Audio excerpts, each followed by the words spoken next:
Hello दोस्तों, आपका स्वागत है हमारे चैनल SVNM स्कूल में। आज हम लोग देखने वाले हैं क्लास 10 चैप्टर 1 के VVI क्वेश्चंस को।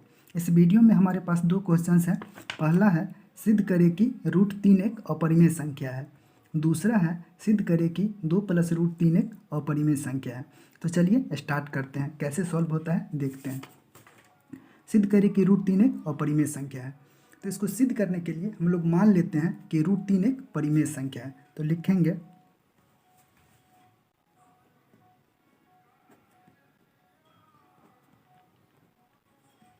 माना कि √3 एक परिमेय संख्या है।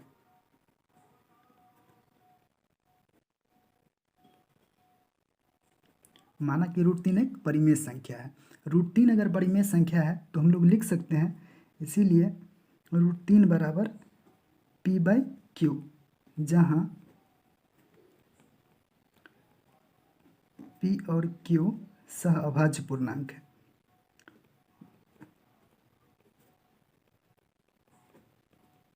जहाँ P और Q सहअभाज्य पूर्णांक है और Q ≠ 0। अब इसे दोनों ओर वर्ग करेंगे तो लिखेंगे दोनों ओर वर्ग करने पर, दोनों ओर वर्ग करने पर मतलब कि स्क्वायर करने पर, दोनों ओर वर्ग करने पर हमें मिलता है √3 का स्क्वायर बराबर P/Q का होल स्क्वायर। √3 का स्क्वायर करने पर होगा 3 और इधर होगा P²/Q²। अब क्या करना है, तिरछा गुना करना है। तिरछा गुना करने पर हमको मिलता है P² बराबर 3Q²। इसको हम लोग मान लेंगे समीकरण 1। हम लोग समीकरण 1 मान लिए हैं क्योंकि इसका काम पड़ने वाला है आगे। यहाँ पे लिखा हुआ है P² बराबर 3Q²। इसका मतलब ये हुआ कि P² में 3 से भाग लग रहा है, तो लिखेंगे चूँकि P² 3 से भाज्य है, इसीलिए P भी 3 से भाज्य होगा। अब लिखेंगे पुनः P बराबर 3m। अब यहाँ भी दोनों ओर स्क्वायर करेंगे तो हो जाएगा P² बराबर 9m²।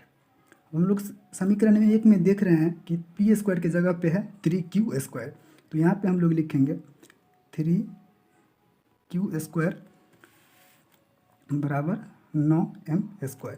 अब यहाँ 3 से 9 कट जाएगा, 3 तिहाई 9, इधर बचेगा Q² बराबर 3m²। अब यहाँ भी Q² में 3 से भाग लग रहा है तो लिखेंगे चूँकि Q² 3 से भाज्य है, 3 से भाज्य है, इसीलिए Q भी 3 से भाज्य होगा। अब लिखना है यहाँ P और Q दोनों 3 से भाज्य हो रहा है, तो लिखेंगे यहाँ P और Q दोनों 3 से भाज्य है। मतलब यहाँ P और Q दोनों में 3 से भाग लग रहा है, जो कि नहीं लगना चाहिए क्योंकि हम लोग मान चुके हैं कि P और Q सहअभाज्य पूर्णांक है। मतलब P और Q में कुछ भी कॉमन नहीं होगा, तो यह गलत आ गया। तो हम लोग लिखेंगे यह गलत परिणाम हमारी गलत मान्यता से उत्पन्न हुई है। अब हमारी मान्यता गलत थी कि √3 एक परिमेय संख्या है, तो उसको हम लोग सही कर लेते हैं। अतः √3 एक अपरिमेय संख्या है।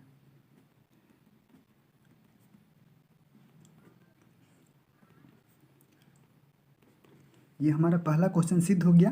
अब चलिए देखते हैं अगला क्वेश्चन।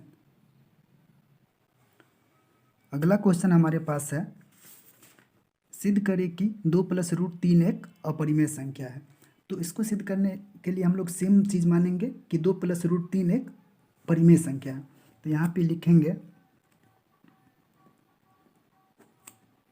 माना कि 2+√3 एक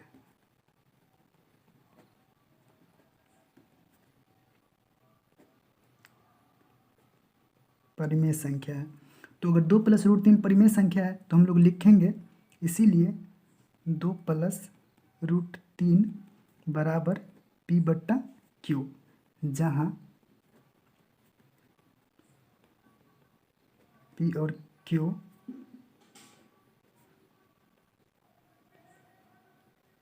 सहअभाज्य पूर्णांक है और Q नॉट इक्वल टू 0। अब क्या करना है, रूट वाला पार्ट को लेफ्ट साइड में रखना है और 2 को उधर भेज देना है।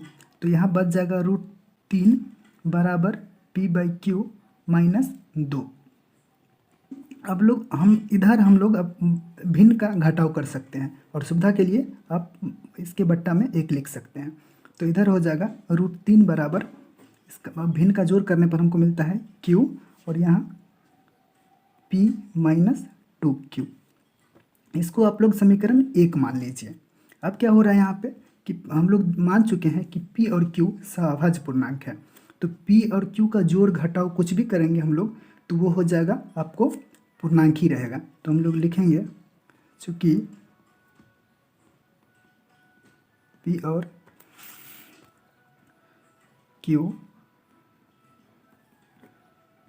पूर्णांक है, इसीलिए ये वाला जो है P -2Q ये भी एक पूर्णांक होगा, इसीलिए P -2Q भी एक पूर्णांक होगा। ये पूर्णांक होगा तो ऊपर भी पूर्णांक और नीचे भी पूर्णांक, मतलब कि अंश और हर में दोनों में पूर्णांक है, तो ये हो जाएगा परिमेय संख्या। इसीलिए P -2Q बट्टा Q एक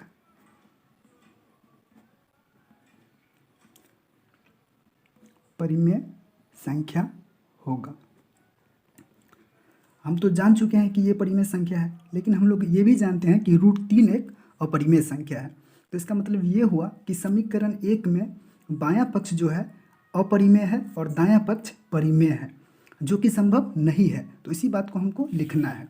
तो लिखेंगे समीकरण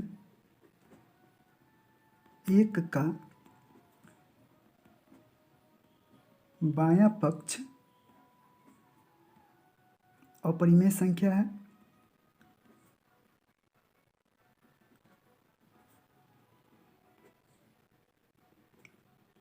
अपरिमेय संख्या है,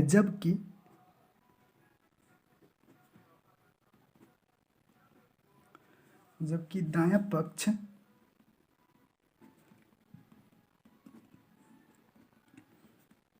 परिमेय संख्या है, जो कि संभव नहीं है। ऐसा तो संभव नहीं हो सकता कि एक पक्ष परिमेय हो और दूसरा अपरिमेय। तो समीकरण 1 का बायां पक्ष अपरिमेय संख्या है जबकि दायां पक्ष परिमेय संख्या है, जो कि संभव नहीं है, जो कि संभव नहीं है।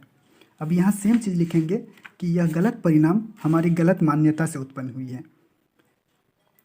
यह गलत परिणाम हमारी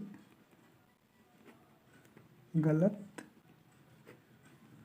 मान्यता से उत्पन्न हुई है। हम जो मान लिए थे कि 2+√3 एक परिमेय संख्या है, वह हमारी गलत मान्यता थी। तो उसको सुधार करके लिख लेते हैं कि 2+√3 एक परिमेय संख्या है। अतः 2+√3 एक अपरिमेय संख्या।